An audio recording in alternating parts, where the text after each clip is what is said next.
Hello, everyone. Welcome on in. It's a new week here on Betting Weekly Game Bet Match, number one tennis betting podcast and YouTube show, brought to you in association with Bet Rivers, your hometown sports. But before I introduce you to our senior ATP Tour handicapper, Sean Calvert, has returned from Florida. Please, may I ask you a big favour? Hit that subscribe button, hit that like button, leave us a comment on this show, and ring that bell to be notified of every time any bit of content gets delivered live from the Betting Weekly Studios team. Good evening to you, Sean. How was Delray Beach? Good evening. It was good, actually. Yeah, the flights were a little arduous, but you have to jump through a few hoops to get to Delray Beach. It's not easy to get to. You can either fly to Miami and then you got a very long drive, or like a connecting flight through to West Palm. I just got out actually just before they closed the airspace on was it Friday? Yeah, because Donald Trump was coming in, because his place at Mar-a-Lago is right there by West Palm, and when he comes in and goes out, they close all the airspace. So I just got out. My flight was 2:46 p.m. and he was coming in at 4, I think. So I just about got in before I would have been trumped, quite literally, had I had a slightly later flight. But yeah, it was good. Shout out to Michael as well, who was kind enough to accompany me for the tickets on I think it was Wednesday night.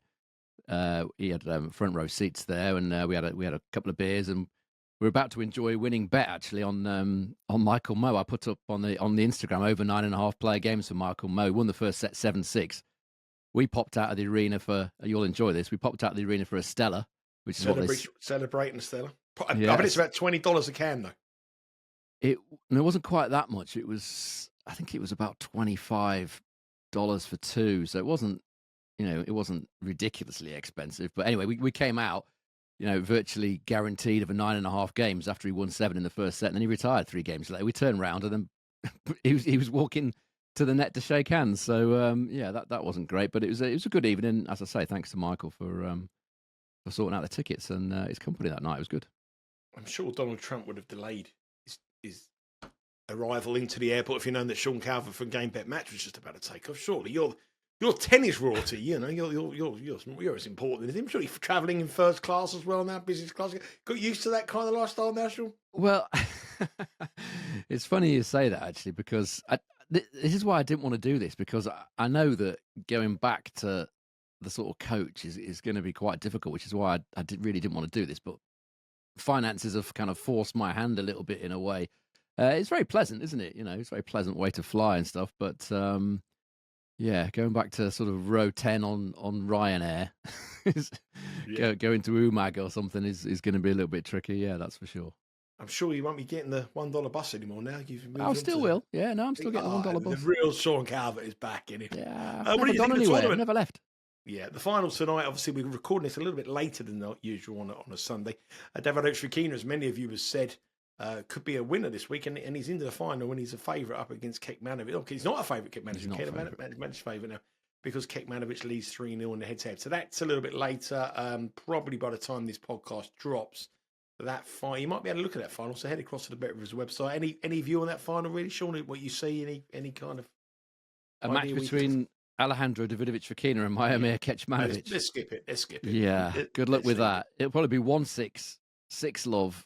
7-6 or something absolutely ridiculous. I think you'd be a very, very brave person to have a bet on that match, in all honesty. Well, that is later on this evening on the Bet Rivers app, Bet Rivers website.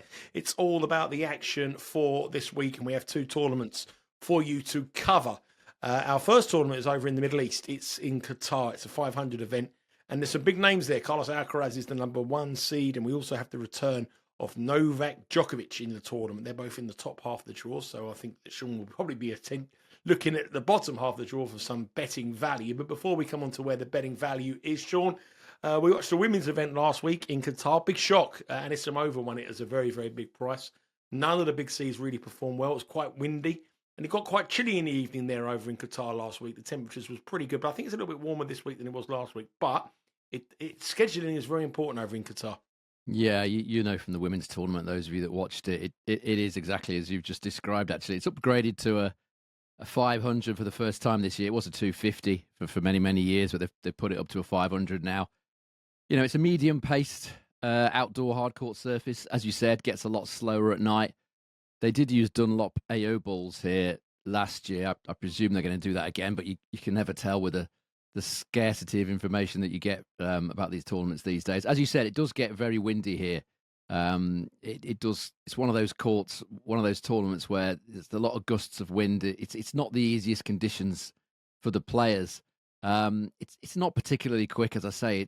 But a lot of that is down to the fact that a fair few of the matches are played in the slower sort of evening and night conditions. I don't think the court pace is too bad in the day, but certainly slower at night. It averages only 78% holds and 71% first serve points won in the last 3 editions, which is very low for a reasonable paced hard court. But that said, the last 3 editions have also featured 44% tie-break matches, which you wouldn't really expect with 78% holds and 71% first serve points won. I just think it's the conditions are very tricky. So even serving a set out sometimes, can be tricky, and that might lead to a few more tie-break matches than you would expect from these sort of conditions. There's a tiny trend to unders. 52% of the matches have gone under 22.5 games in the last 6 editions. Very small trend, nothing really major. As far as the underdog winners are concerned, again, about average 32% win here over the years. That's a tiny bit below the ATP Tour average. The weather, as you said, is 24 degrees all week, pretty much. Pretty solid temperature every day, around about the same, about 24.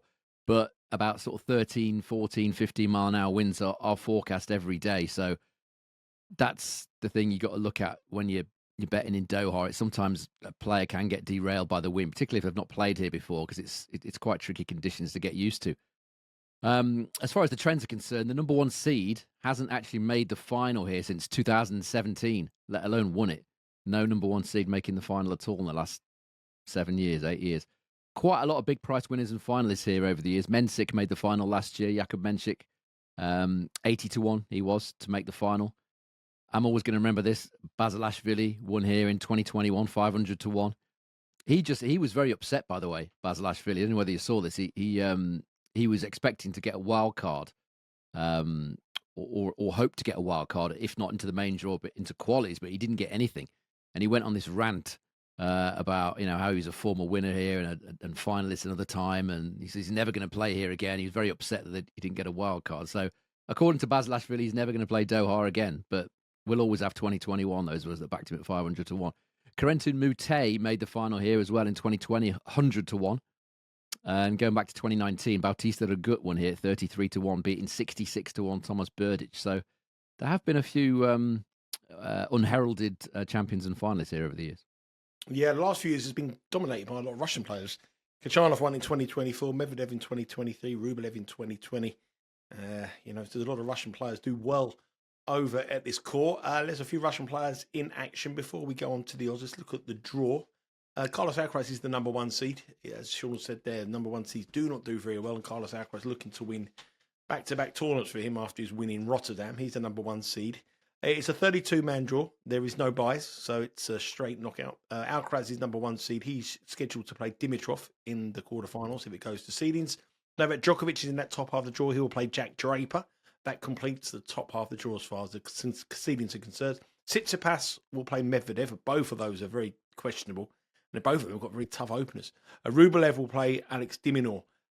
So really, I sort of alluded to it at the top there. Alcaraz and Djokovic in the top half of the draw, which is a big, big problem for anyone looking for a future winner in that top half. So my strategy here would be looking in the bottom half of the draw for some each way value potentially. Or if you can find someone in the top half of the draw to win it, go for it. Some dangerous opponents in that top half. Berrettini's in there, Popperin's in there, but more dangerous opponents are in that bottom half of the draw. Medjedovic, who just done very, very well in Marseille, reached the final. Hugo Humbert, who won the final in Marseille, he's in that bottom half of the draw as well. And Kirill Kachanov, the defending champion, plays Medvedev in the opening round in an all-Russian affair. So it is loaded. There are some dangerous players. It's quite a good 500, really. Some good players that you would expect that the Qataris and Doha to be able to pay a few quid to get these players over there. It's a big prize pot, yeah, $3 million. Yeah, it's a big amount of money. So motivation is not going to be something you should be questioning about these players. They're playing for a lot of money. But I do think, looking for value, especially each way value with the each way betting that Bet Rivers offer, bottom half is where we've got to go. I think you're right. Yeah, I mean, look at this top half of the draw. Alcaraz and Djokovic is, the tip of the iceberg. Really, you got Yuri Lehechka in there, Dimitrov. They're playing each other. Berrettini, the likes of Popyrin, who's a Masters 1000 winner on hard. Jack Draper, obviously, we know all about his ability as well. There's just a few of the names that are in the top half of the draw. So for me, the bottom half just looks a lot easier. And I think, well, personally, I'm going to take Alex de Minaur again here. He was exact. He's a standout each way bet here. I think it's an absolute standout bet. I think he is because, look at the names that are in this bottom half of the draw. They're all struggling for form, really. Tsitsipas, Khachanov, Rublev, Medvedev. They're all in pretty awful form, really. I mean, Medvedev, I'm not sure what's going on with him at the minute. It's just taken apart, wasn't he, by Medvedev the other day? He hasn't shown anything for some time now, really. Humbert's just won Marseille, literally, an hour or two ago. I'll come on to him again in a minute. I'm not convinced at all about his chances this week. And if you look at statistics, if you kind of forget the form for a minute, if you look at stats, just looking at these odds that you've got on here, Medvedev plus 650, de Minaur plus 750, the bookies are saying to us, aren't they, that Medvedev is the favourite to make the final from the bottom half of the draw. That's what they're saying, and I don't see how that can be the case. If you look at stats, de Minaur, Medvedev, last 12 months on all hard courts, de Minaur 71% win rate and a service points won and return points won total of 107. Medvedev 63% win rate and 105. So statistically, there's nothing there to say Medvedev should be favourite. The recent form is the last 3 months, last 10 matches, whatever you want to say, that still is in favour of de Minaur. I think we're a little bit unlucky with de Minaur in Rotterdam. I know we cashed on the each way and he made the final and he got as far as the final set of the final, but he was a little bit sick during that tournament, and perhaps that didn't hamper his chances a little bit in the final against Alcaraz. But he is the standout in the bottom half of this draw. I'm not convinced at the minute who's going to beat him. Felix Auger-Aliassime is the other one that makes some appeal at a bigger price. If you're looking for a bit of a bigger price, 16-1. He's been in excellent form this season so far as well. So he'd perhaps be my second choice. He did pull out injured though, didn't he, in that match in Rotterdam? I was watching the match where he pulled out. So I think he was probably tired after that tournament winning Montpellier, because it was only a couple of days after, wasn't it? I didn't see what was actually up with him physically. Maybe you did, I don't know, but I suspect that's. And there was a lot of sickness going around in Rotterdam as well, wasn't on there? his feet, I think. He had blisters in his feet. Okay, yeah. So had you'd expect him to be okay, over a week later. But de Minaur is the one for me. I mean, he hasn't played this tournament before, but I suspect his game will match up pretty well to the conditions. He's aggressive, but it's controlled aggression. You very rarely see him misfiring. I've seen him play very, very well in the wind before, so that that shouldn't be a major issue.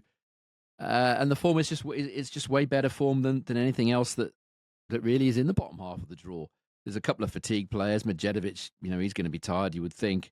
The guys that played Marseille, I think they're going to struggle a little bit. So unless he gets ambushed by an absolutely on fire Saffiolin in the first round, which is, it's not totally impossible with Saffiolin. We know that his top level is extremely high on occasion.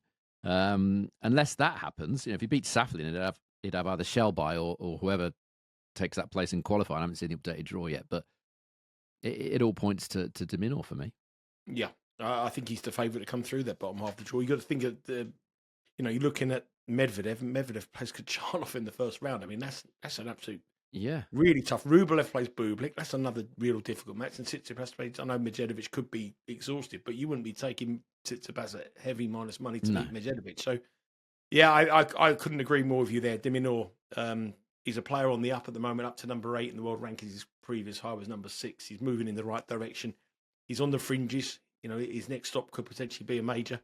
And Alex de Minaur here is currently plus 750 with Bet Rivers, and that is the each way pick over in Doha in Qatar. You have some matches that you want to talk about. We do know the order of play, and these matches, I believe, are not tomorrow. The action starts tomorrow. at 7:30 in the morning Eastern time with O'Connell Habib. We also have Leheka Dimitrov in action, Marijan Dugas, Alcaraz Cilic, and Popperin Draper. They are the matches tomorrow. Head across to the Bet Rivers website. You'll be able to see all the prices for those matches, and you'll be able to bet live and watch live on the Bet Rivers app. The matches that Sean has got for us on Tuesday, so we have a bit of time to have a look at those and sort of get our bets on, so you don't have to rush across. But it's always good to get them on early in case there's any line movements. The first match we are going to feature is Ugo Humbert, who just won back-to-back tournaments in Marseille. He's up against Nuno Borges, and Humbert's had a big week, winning his home tournament. It's going to be absolutely high as anything, and he's up against Borges here, who's been in decent form this year. 6 wins from his 3 tournaments on a hard court, with 3 losses. Humbert is minus 175, Borges plus 138. Spread is 2.5 here, and the total is 22.5. They have met twice before. Humbert won in a challenger in 2022, but most recently Borges got revenge with a win in a close match. He lost the first set 6-3, but then he won 7-6, 7-6 in the second round on a hard court in Montreal. Always like to fade players who have big weeks, and Humbert has had a big week in his hometown. So to come over here, motivation may be a little bit questionable. I would say it's a very difficult transition. I think Metz is his hometown, isn't it? Humbert. Is it Metz? Oh, Yeah, I knew it'd be MFM. I think so. I think Metz is his hometown. Anyway, it doesn't matter. He still obviously wanted to win at home in France and defend his title in Marseille, which he's done. But I'm happy to take him on here at minus 175. He was another one who was sick this past week in Marseille. He was struggling. I can't remember what it was exactly. Some sort of illness that he had, but obviously didn't want to pull out. Wanted to defend his title, in front of the 2 or 3 French fans that were there. And when I went, there was hardly anybody there, to be completely honest. But I guess with the final, there's generally more people there for the final, isn't there? I imagine there was probably a decent house there today, but yeah, it's a bit sparse, the crowd there during the week, that's for sure. So he's battled through that. I imagine if he was, I don't know how sick he was, obviously, but you would have thought in a lesser tournament or a tournament that didn't mean that much to him, maybe he would have pulled out or whatever. But you've got to wonder how much that title is now taken out of him, on top of the fact that he wasn't well as well. Then you add to that the fact that he's got to go from indoor conditions, not only to outdoor conditions, but to conditions that are very tricky and tough for people to get used to, the players to get used to, with the wind. And it's not a tournament he's played very often. I think he's only played it once. And he lost very comfortably, actually, to Gael Monfils last year. Straight sets, Monfils beat him pretty easy. So it's not much preparation time for Humbert. It's a difficult situation for him. Borges has got a lot more time to prepare and tends to play his best tennis on outdoor hard rather than indoor hard, Borges. He's had 2 or 3 more days more to prepare. And if you look at the head-to-head as well, that's, although it's 1-1, but if you look at the service points won and return points won totals across those 2 meetings, it's Borges 102-98 that leads the service points won and return points won totals. So a reasonable lead there, 102-98 is 4 points. Borges winning more points on serve and on return. But the thing that kind of hampered him a little bit in those 2 matches, those 5 sets that they've played, is a poor breakpoint conversion rate. 23.5% of breakpoints taken only by Borges, which is why he's had to win that 7-6, 7-6. Humbert's been better on the breakpoints, 36%.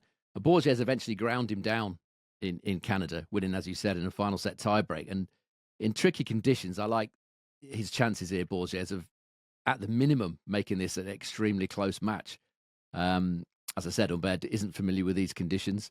I just think his game, very attacking game, it does suit the indoor courts where he's won obviously a couple of times in Marseille. He likes the quick conditions. I think this is just not the quickest conditions. It's windy. He's not got much preparation time. And he's going to a different surface, obviously indoor to outdoor. So Borges here for me is worth an interest at plus 138 with Bet Rivers. Yeah, plus 138. Great reasoning behind getting with Borges and opposing Humbert, obviously the recent winner. Travelling across, probably about 6 or 7 hour flight across. Not ideal preparation, but he does have the extra day. These matches will be played on Tuesday, and Bet Rivers will have a full, extensive list of odds available on these matches. But if you want to get down on the money line, the plus 138 on Borges, you want to get across now, because When Sean Calvert makes a pick, they usually shorten quite significantly. Move on to our next match. It's Zizou Bergs up against Roberto Bautista Agut. This is quite an interesting betting heat, really, because every form judge in the world will be on Zizou Bergs here, who's 7-3 this year. Played really well in Marseille, got beat by the eventual champion Humbert. Obviously got to travel back from Marseille as well. And Bautista Agut has been absolutely shocking. He hasn't won a tour match since Basel. First round when he won against Casper Ruud. He's lost his last 5 matches, hasn't won a match this new season, but he has an exceptionally good record over in Qatar. He's a 2-time champion. He won in 2022 and 2019. Got a great record here. He's plus 128 outsider, Roberto Bautista Agut. Zizou Bergs is minus 159. Spread is 2.5. Total 22.5. Very similar odds to the Humbert Borges match. Are we going with the current form, or are we going with the course form for Bautista Agut? I'm going with the plus money chance here, as you could probably guess. There are reasons for Bautista Agut's poor form recently. As you said, he has had a bad start to the season, but he was distracted by the fact that he was becoming a father again. And also, as you said, he has a great record in Doha. If you look at his matches here, Bautista Agut lost in the first round. Where are we here? Adelaide and the Australian Open. That was just a couple of weeks before his wife was due to give birth. She has given birth to a second child now. He arrived 3 weeks ago. So that's out of the way now for him. He doesn't have to worry about that. That's kind of done. He's extremely happy. He's got that new baby bounce that I often talk about on this show. Not concerned about his loss in Rotterdam either, because he's got a shocking record in Rotterdam. It's too slow, too bouncy. He doesn't tend to go well there. Bautista Agut certainly hasn't done in recent times. So I would expect he's feeling now that he's got everything out of the way and he's all happy and everything, that this is his start to the season where he's got such an exceptional record. As you said, he's 14-4 win-loss here. So he's got a 78% win record, and his service points won and return points won total is 107. It just feels like this is a tournament that he's not going to take lightly, like I suspect he took Rotterdam lightly, like I suspect he wasn't concentrating fully in the Australian Open and Adelaide. He's taken a week off, obviously, since losing early in Rotterdam. So I suspect I don't know his travel plans, but I suspect he's been over to Doha pretty early, got himself used to the conditions. He knows what it takes to play well here. Bergs certainly doesn't. He's never played Doha before. He's got to come from indoor hard with not that much preparation time. You would certainly expect Bautista to have had longer to get used to these conditions. So for me, it's just not a very attractive price on Bergs. I know he's been in good form recently, but these particular circumstances, I'm happy to take a chance on Bautista Agut, a tournament he goes well at, a tournament I suspect he's going to play his best at, or certainly try and play his best at. The season starts here for him, as far as I'm concerned, and I'm happy to take plus 128 with Bet Rivers. Yeah. Happy to take that. I mean, Bergs has got an aggressive game, which could certainly get derailed in these windy conditions. Bautista knows how to play here, so everyone's got their price. For me, what would this have been priced up at like 6 months ago? Certainly not. Or let's Probably say the other way around. Yeah, let's say it was only October when Bautista Agut won Antwerp, beat Lehechka in the final. Then he beat Casper Ruud the next week, again on indoor hard in Basel. Okay, he's not done much since then, but that was only three months ago. So I think this is a short memory situation here. I think it's just been one of those with recency bias written all over it. So yeah, plus 128, I'll take that. So we've gone for 2 plus money picks, both official picks as well. Bautista Agut plus 128, Nuno Borges at plus 138. Will we be making up the plus money treble parlay? We're going to find out next. Our final match we're going to discuss in Qatar is probably the biggest match on the first round slate. This is a former Wimbledon final. Novak Djokovic up against Matteo Berrettini. Shows you real strength that they have over in Doha this week. Djokovic is minus $4. Berrettini is plus 300. Spread here is 4.5. Total is 22.5. 4-0. Novak Djokovic does lead the head-to-head. He won in the final at Wimbledon in 2021, the day of the England final in Euros. That was French Open quarterfinal. Djokovic won 3-1. US Open 2021 quarterfinal, 3-1. So they met 3 times in the 2021 season, all in the majors. All in majors, yeah. Every single one was a 3-1 win for Novak Djokovic. Both of them have gone backwards since 2021. But I did have someone I know who's over in Qatar who spoke to Novak Djokovic today, and he said he was very relaxed. He said he's fit, and he said he looked happy. That was his exact words. He looks, for the first time he's seen him, and he looks quite happy. Probably, he's playing doubles there. He's having a bit of fun. He's just no pressure on him now. And he said he was a very relaxed Djokovic. I mean, you say there's no pressure, and there isn't really, I suppose, but he is desperate for this 100th title, isn't he? Which he's been waiting for a little while. So I think the only pressure he's perhaps under is from himself. I think this is quite an early time to come back. It's only been 3 weeks since he's had this tear, this muscle tear. I think he said to the Serbian radio last week that it still wasn't 100% healed. He said last week. So I just think this is a little bit early. I'm not saying he's not going to win this match. He most probably will, but I think there are ways to kind of play this if you're interested in betting in this match. I'm sure a lot of people will be. I'd expect Djokovic to win, as I said, but I wonder if he'll start tentatively given his injury in Melbourne. I've seen him start kind of tentatively a lot of times. Djokovic, this could be one such occasion where he's not 100% sure of his body at the moment. I can't imagine Berrettini is the sort of draw that Djokovic would have wanted here, chasing his 100th title, having lost to a big server in Riley Opelka in his last ATP 250 on a hard court. And Berrettini's won the opening set the last couple of times they've met, as you said, at the US Open and Wimbledon. He won the opening set on both of those occasions in 2021. He also took a set off him on the clay at the French in the same season. I mean, the service points won and return points won totals of the last 3 meetings, it is, as you would expect, kind of overwhelming for Djokovic, 112 to 88. That was 4 years ago, though. So I would expect him to have the edge over Berrettini, certainly on the matchup with the difference between the backhands is quite something here. Djokovic has held serve 95% of the time against Berrettini, winning 61% of the second serve points compared to just 43% for Berrettini. So it's certainly a matchup that Djokovic you would expect to get on top of the longer it goes. But given that he's only had 3 weeks off after a muscle tear, I'm a little unsure about how completely ready he is for this. The chances are he'll take a little while to get into it. If Berrettini comes out, serves well, there's a few options to consider here if you're having a bet on this match. Set one over 10.5 games is a plus 190 chance with Bet Rivers. The last 2 meetings have both gone over 10.5 in set one. The 2-1 to Djokovic it also appeals at plus 250. Or Berrettini to win the set one at plus 210. If you are betting on this match, I think that's the way to go, is to take a bit of a punt on Djokovic starting a little bit tentatively because of that injury. And, if Berrettini hits his spots, he'll be, it's a decent chance he could get ahead in this match.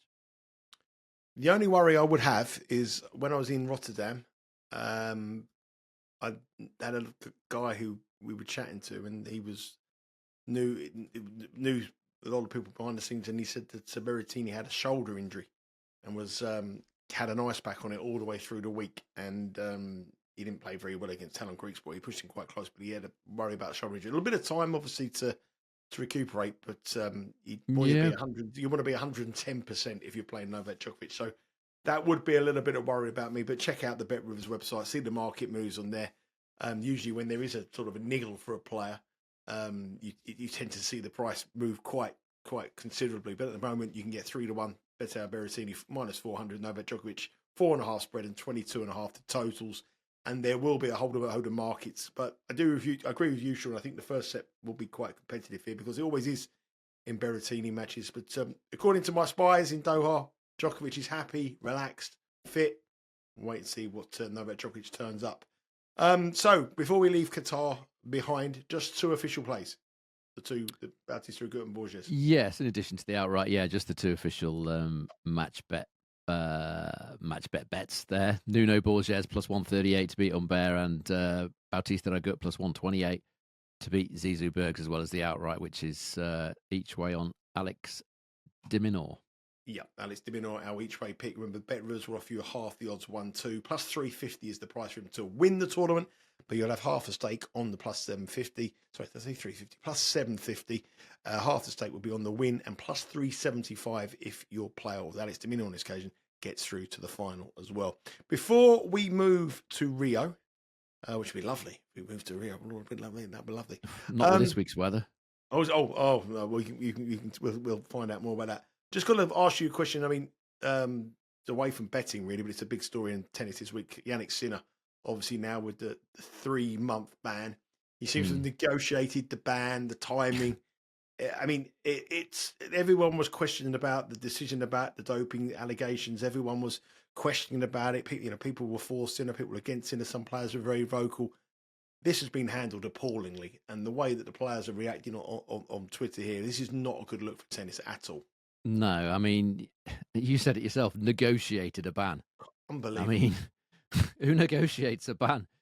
You can imagine getting turfed out of your local pub and banned, and then having a conversation for half an hour about when the band's going to start. If you wouldn't mind awfully starting the band in about half an hour, because I've got the plate of chips coming in 20 minutes, and I'd really like that. It's not real world stuff, is it? Negotiating a ban, and the dates that they've given him or negotiated, as it appears, it's ridiculous, isn't it? Just after the Australian Open, but just enough ahead of the French Open so that he can compete in that as well. Could you imagine the world number 368 getting a negotiated ban and being banned for the times when he wants to be banned? It just says, look, this is the number one player in the world. We want him at the big tournament so that we can make a lot of money from him. And that's how it's going to work. It's, as you say, it's a terrible look, isn't it? The whole thing has been a bit of farce from start to finish, really. And I think for Sinner, the reaction from the fans, I've said it before, I think he's going to get some tough times here. It doesn't seem to bother him, does it? It doesn't, but I think this, the way this has been done. I mean, if you've got a 3-month ban, you have to be punished by being ruled out for one of the majors. You have to. Because it doesn't make any sense, does it? He could have a 3-month major. He could have a 3 months ban, and he could come back and win the Grand Slam in a year that he's had a doping ban for 3 months. How does that look in tennis? It's just ridiculous. It's typical of the way tennis works. This has happened many times, hasn't it? And the way they've operated in the past, they do cover things up. The Andre Agassi thing going back years ago. I've got zero confidence in the authorities handling things properly and not being above suspicion. The whole thing stinks, doesn't it? Really, you have a 3-month ban, but yeah, it's probably in the part of the year that you don't, not that interested. Okay, he'd love to play Indian Wells in Miami. Yeah, I'm sure he would, but where he's at now in his career, I'm sure he'd be more focused on winning a major than another Masters 1000. And it wouldn't surprise me if he did win the Grand Slam this year, and then it'd be even more. It's a shambles, a PR disaster. But Jannik Sinner has been banned for 3 months, and he will be able to compete in all 4 majors. Okay, let's move on to Rio. Interesting you said there about the weather. So before we go on to anything else, let's find out about the weather. It's brutal out there at the minute. It's absolutely brutal. It's in between 31 and 36 degrees all week. The first couple of days, Monday and Tuesday, I think it's going to be 35, 36. And that's just the ambient temperature. If you include the humidity, because it's a very, very humid. I've just come from somewhere humid, but not like this. I mean, it was pretty hot and humid in Miami. Miami, I wasn't even in Miami. Delray Beach. And the ambient temperature there was like sort of 28, 29, with the humidity, but it makes it a bit higher. But this is another sort of 8 degrees, 6, 7, 8 degrees on top of that. So the humidity, according to my weather app, suggests that it's going to make it more like 40, which is 104 in Fahrenheit.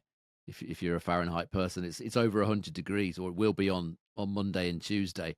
The rest of the week, anywhere in between 31 and 36. So I've been in this sort of temperature before at a tennis tournament, and I can barely move, let alone run around for the best of 3 sets on clay. So I think it's going to be a big factor this week. Insanely hot temperature in Rio.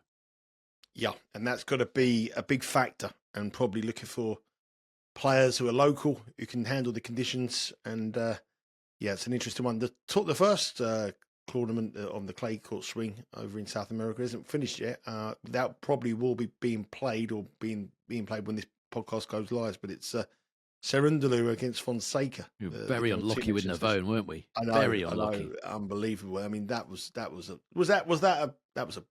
Everyone was going that Fonseca was superb. That was he had the opportunities to win that in straight sets. It was Navone bottling it, wasn't it? Really. Yeah, it didn't help that the rain delay in the second set when he was 3-2 up got a break, and immediately went off for rain. But 5-3 up, I think he was in that set, 40-15, 2 match points. Didn't take them. I think he had another match point after that. Then failed to serve it out. He was 20-1 in play. Was Fonseca at that time. So, you feel like if Navone had won that match, which he absolutely 100% should have done, then he would have had a semi-final against Laszlo Djere, which is more than winnable. And then he would have got you 30-1 place money. But we're not having any luck on the outrights this season. Always with the sicknesses and illnesses, injuries, and that was just that. That was just a flat out choke. Do you know what the other thing? I'll be honest with you. I wanted him to win, clearly, because I bet him. But I thought to myself, he is going to win it, and we won't be able to put it on the figures because we didn't have it on the show. That did cross my mind, but and I thought to myself, we're going to win this year. We're going to hit a 40-1 shot, and we won't be able to have it on the figures. I did think that. That did cross my mind as well. But I still wanted him to win. Of course you do. But I thought for this show, oh no. And obviously, if you want to follow anything that myself and Sean do on the tennis season this year, and you followed Sean last week, go to our Instagram account @because we win. You'll get exclusive content on there. It was unlucky last week. Navone Fonseca obviously is up against Cerundolo. So both of those players are competing again this week after a very heavy conditions, hot conditions, and then hot conditions here again. If we look at the previous winners of this tournament, 2024, Sebastian Baez, 23, Cam Norrie, 2022, Carlos Alcaraz won this. Gary won it in 2020. So there has been some decent players who've won this tournament. This time around, the latest edition, if we look at the draw, Alexander Zverev is the number 1 seed, got beat in the quarterfinals last week. I don't think I've been looking at him, his Instagram stuff. He's been walking around the beach with his girlfriend. I don't think he's particularly there for the tennis. No, sometimes players treat this as a bit of not a holiday, but a kind of experience thing. I've not played in Rio, and maybe his girlfriend said, I won't mind a little trip out to Rio. Sometimes they do treat it a little bit, they just take it a little bit easy, and it's kind of an experience thing for them. Yeah, this is also a 500 as well, as the same as Qatar's. It's a 500 tournament. So there are some big names. The Alexander Zverev is the number 1 seed. Relatively easy quarter though. In that number 6, we have Nicolas Jarry will be his quarterfinal opponent. Francisco Cerundolo opens up against Gaston, should get through there, but Cerundolo is in this final today. He will be against another Argentinian, Echeverry, but in that bracket as well is João Fonseca, who is now him and Cerundolo are right up there in the betting to win this tournament. So that's a really interesting one.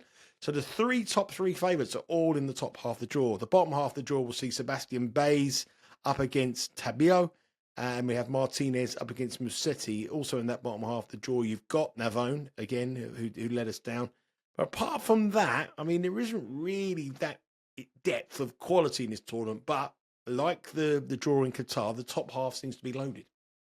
Yeah, it does. Shall I just go through the conditions quickly first? Yeah, certainly. I know I said it's going to be hot. The last 3 editions here have been pretty slow and heavy conditions. Average is only 71% holds and 65.6% first serve points won. That makes it pretty slow, even by clay standards. And only 3 of the 30 matches here featured a tiebreak last year. Does tend to get very heavy and humid at night. They do play quite a few matches at night here. The good news as far as the players are concerned is that in the last year or so, they've started to use the same Wilson balls as they use in Buenos Aires. In the past, they didn't used to do that. They used different balls in Buenos Aires to Rio. And it was quite a difficult adjustment for the players, not only different court, different country, but different balls as well. I think that's potentially why the underdog winner count has dropped like a stone actually here in the last couple of years, last 2 or 3 years. Only 28% underdog winners here since COVID.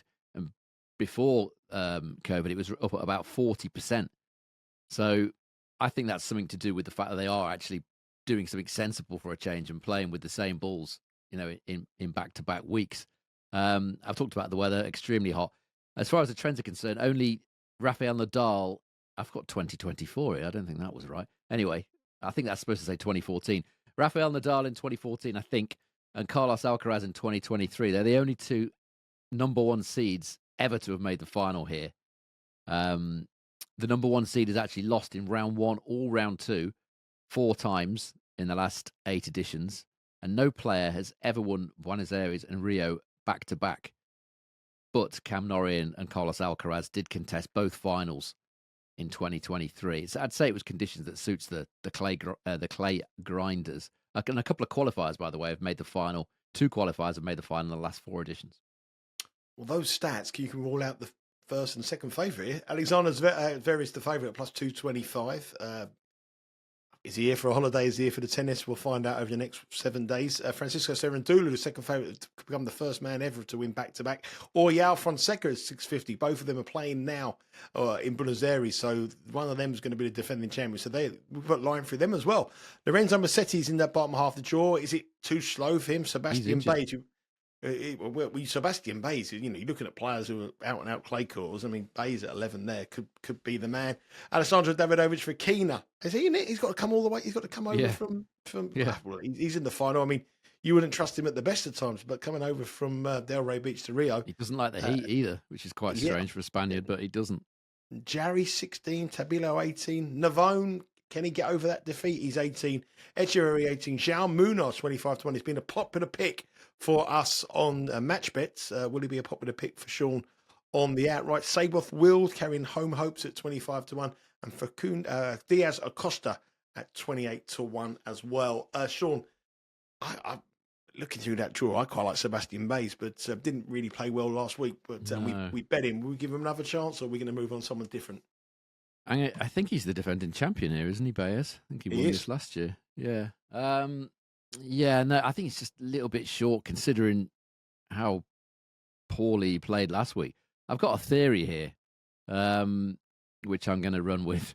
And it surrounds this bottom half of the draw. As you said, the top half looks loaded. I mean, by the way, I'd be absolutely amazed if Fonseca made the final here. He looked at his absolute physical peak, his limit, should I say, yesterday. Now he's got to play a final. I know it's his home tournament, but I'd be very surprised if he was able to go sort of deep in this tournament, given his physical condition, at his young age. But for me, this bottom half is about Musetti potentially not playing. He pulled out of Buenos Aires with a calf injury. I can't imagine someone that's injured. He's obviously got some sort of injury with his calf there. I can't imagine he's going to want to play in 36 degrees on an injured calf all week. I mean, he might not even turn up. It wouldn't surprise me at all if he pulled out, depending on how serious this injury is. And there's a lot of question marks about the others in the bottom half. Pedro Martinez has played an awful lot of tennis already this season. He went deep in Buenos Aires as well. Semis, I think, wasn't it? Quarters or semis. Certainly went very deep in Buenos Aires. Davidovich, as you said, is coming from hard in Delray Beach. Hasn't even played the final there yet. Ridiculous turnaround he's going to have. So the 2 players that I've gone for in the bottom half here, I think I had him last year as well. Thiago Saboth Wild is the first one, 25-1. He's obviously a very motivated player playing here. Obviously Brazilian. Beat Munar, who he's playing in the first round. He beat him here last year, made the quarterfinals, ended up losing in a final set of the quarterfinal to Cam Norrie. Obviously beat Baez last week in Buenos Aires. The conditions here are going to be, pretty brutal. So the home players, you would think, would be more motivated and lifted by the crowd. If he beats Munar as he did last year, he may well get a relatively easy second round. If Musetti doesn't play, then that'll be either a qualifier or a lucky loser. The other players, as I've said in this section, Martinez, who I think is not got much left in his legs, and Davidovich for Kina. So there's certainly a route there through for Saboth Wild in his home tournament, 25-1. The other one I'm going to take is I'm going to take a chance on Tabilo at a decent price at 18-1. He was very close last week against, I talked about this match, didn't I? Against an in-form Laszlo Djere, ended up in a final set tiebreak. that to me suggests that he's fit again after this back problem that he's had in recent times. That being the case, then he could certainly go deep in Q3, which doesn't look particularly competitive, doesn't look that great. Doesn't certainly, based on Tableau's form, his clay form of last year, which was excellent, he would fancy his chances of coming through that section. So 18-1 for me, Tableau, 25-1 Seyboth Will. Those are my two big priced each way picks in Rio.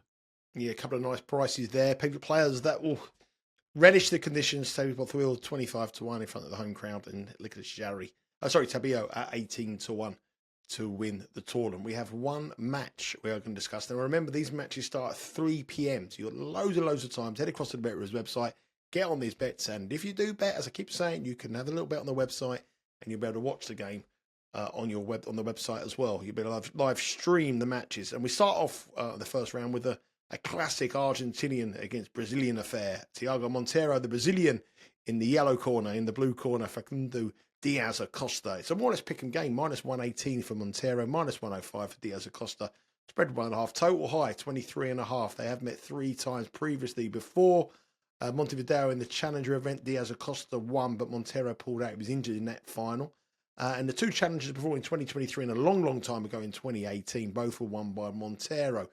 Monteiro has been some money for him in the build-up to this match, and he's currently at the price of -118. Are we going with the money, or are we going with the drifter, Diaz Acosta? We're going with the drifter, I think. Well, we definitely are.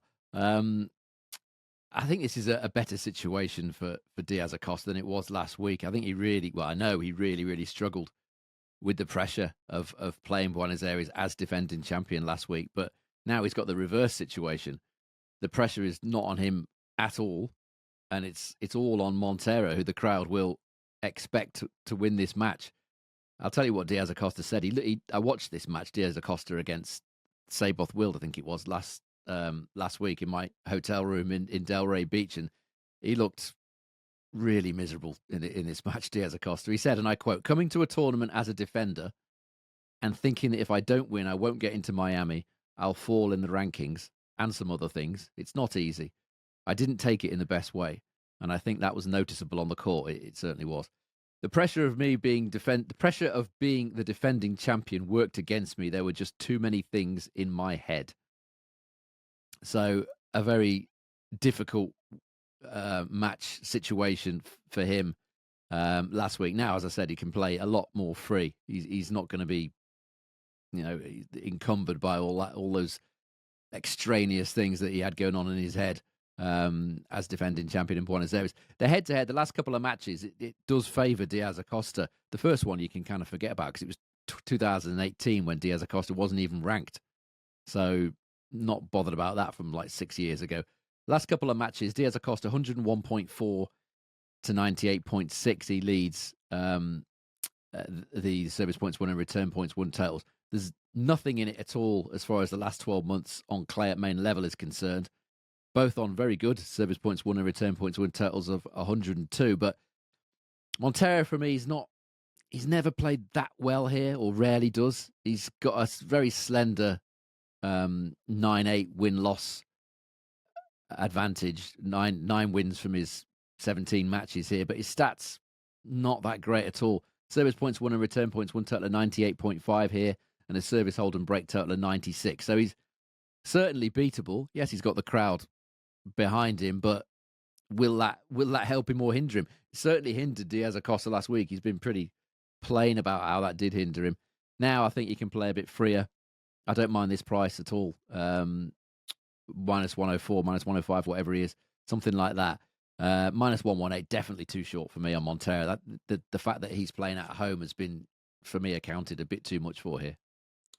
You may get a bit of a better price on that. The market is drifting away from Diaz Acosta, so got a bit of time to get your bet down. But 3 p.m. Eastern time tomorrow is when these matches are scheduled to start. So check the markets, check the BetRivers app, make sure that you're getting the best price. But Diaz Acosta currently at -105 is a price that Sean likes. You might want to hit that button now, but looking at the market, he might be a little bit of a drifter, and you might get around about even money come the start. Remember, I said at the top of the show, please hit that subscribe button, please hit the like, please hit the review.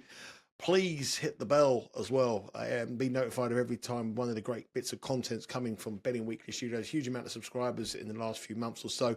Keep growing and keep growing. This massive community we have here. We're hitting almost 2,000 views on these shows. When you think a year ago, we were struggling to get 1,000. So thank you very much for everybody who's watching, everyone who's commenting. We really want to make this something for you to get involved in as well. This week, we've got loads of stuff coming your way. Betting Weekly live every day at 4 p.m. in the UK, 11 o'clock Eastern time. One of the handicapping team will be on with Steve Wiss or Dan Roebuck discussing the events for that day. It's a big week of Champions League football. Betting Weekly Premier League, Betting Weekly Extra Time. The boys in Extra Time have smashed it again. James Eastham is 30 units up in profit on the European soccer this season, and I think he's got an ROI of about 27%. Absolutely incredible figures from there. I would like to say that my performance in the Premier League was equally as good, but unfortunately it's not. You also have all the content coming your way with Betting Weekly WTA as well. Myself and Roy Girani, we broke down the tournament this week in Dubai, and we've got some great picks on there. Big prices. We want to fade the top four in the betting as well. So if you like tennis or you like soccer, we will have you covered here on this channel. It's the #1 and the fastest growing soccer and tennis YouTube channel there is out there. Myself and Sean will be back on Tuesday, giving you the action as well for the following matches on the Wednesday and these two tournaments as well. And hopefully you'll join us as well. Sean, thank you very much. I know you've had a long journey back. You want to get to bed, have a nice early night, refresh yourself, and hopefully we can cash some tickets over the next couple of days. Thanks for watching. Thanks for your time, and we'll see you all again on Tuesday.